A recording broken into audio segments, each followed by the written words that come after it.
నేను ఇప్పుడు సుప్రీంకోర్టు నుంచి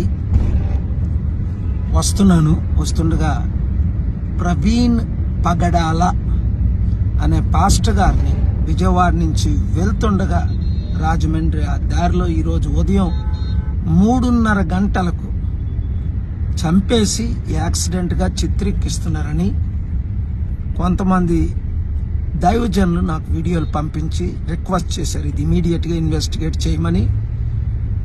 ఏపీ డీజీపీ అలాగే హోమ్ మినిస్టర్ని,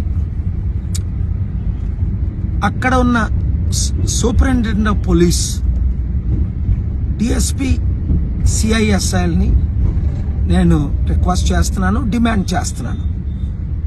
24 hours తర్వాత నేను మరలా ఈ విషయం ఫాలో అప్ చేస్తాను. ఈ వీడియో వాళ్ళందరికీ అందినట్లు మీరు పంపించండి.